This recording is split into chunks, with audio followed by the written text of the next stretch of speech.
Okay, in mathematics, differentiation is a process of finding the derivative or rate of change, which means just gradients, stiffness of the line. So we could say dy dx, rise over run, the change in the y-axis and then change in the x-axis. Okay, and there are three ways to differentiate a function. They are chain rule, product rule, quotient rule. Now before we get into all these three exciting ways, let's have a look at the basic way of differentiating. Okay, so these are you're probably familiar with this, the formula. So let's have a look at a pattern here. The power goes to the front and then one less power happens, okay? So let's have a look at this, because this actually formula has been done through some experiment. You've probably done the first principles and then you've done it in class with all this graph, sequence going to tangent. There's a bit of a changes happening, and when you do the final results, it's always one less power. So that's what it is basically. Okay, so let's have a look at these two functions that I'm going to differentiate. So what is that going to be? Okay, so 6 goes to the front and then 1 less. So 6 minus 1, 5.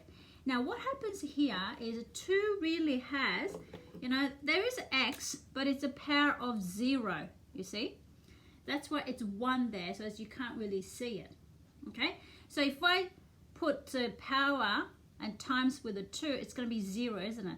No matter, it doesn't really matter. You get x to the power of minus 1 because you take a minus 1 here, but its whole thing's going to be 0. So you end up with just 6x to the power 5. So when you have a constant, the differentiation is 0, so we just ignore it. So here, dy dx. Now 3 times 4, 12x and 1 less power, 2 plus 2 times 2, 4x, 1 less, 1, but I'm not going to really write it. And this is just 1, so 3 times 1, and then 1 minus 1 is 0, which is just 1. So that's your answer.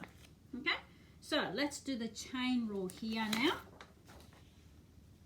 So I've got this function here, y equals square root of 3x squared minus 5. Now when you see this, first thing you've got to do is changing into index form. Yeah, so I'm going to change this one to 3x squared minus 5 to the power of half, because the square root is power of half. Okay, so there's a couple of ways of doing this, guys. So I'm going to do, first one will be, the question is, we have to find dy dx, the change of rate there, rate of change. So that's what we got. And the first one, I'm going to call it as the method A. I'm going to call it, I think you probably know this, dy dx equals dy du times du dx. That's what I'm going to use. So if you cancel this together, you'll get dy dx. Okay, so we're just creating the new pronumeral u. So I'm going to call u is inside the power.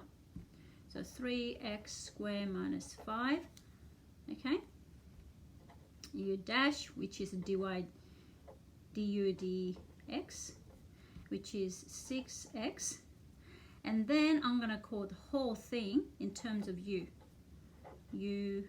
power of half, and then I'm going to go y dash, half comes to the front, and then you minus 1, you'll end up with, yep, which is, I'm just going to go maybe like that.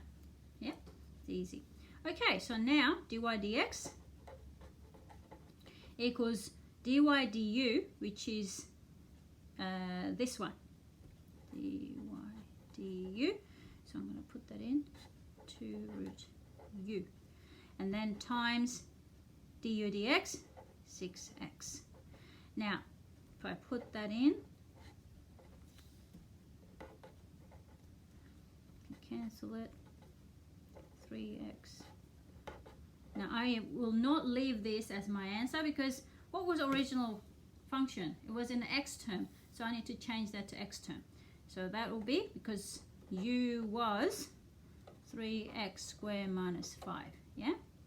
So I'm going to put that back in to original form, 3x squared minus 5. All right, now that's the first way.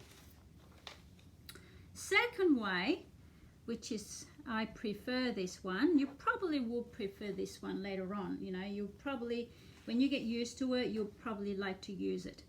So if f of x equals, and you got two functions that differentiable, okay, and then will be, you will do the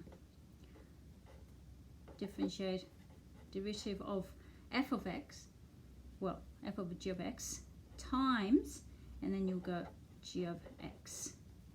Okay, that's what I'm going to do.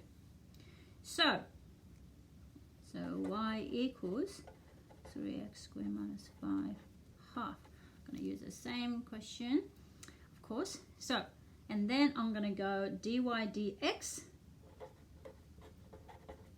I'm going to put this just normal sort of way. So power goes to the front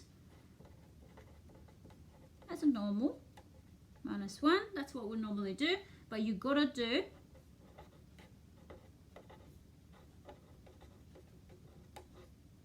that. Okay? So what happens here now?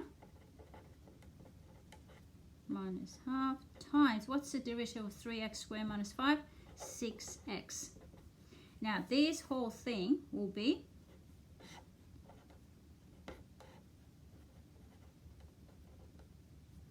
times 6x.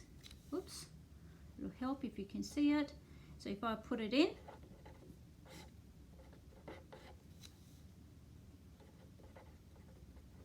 and of course we cancel it, you will get 3x. So that will be same as what we did on there.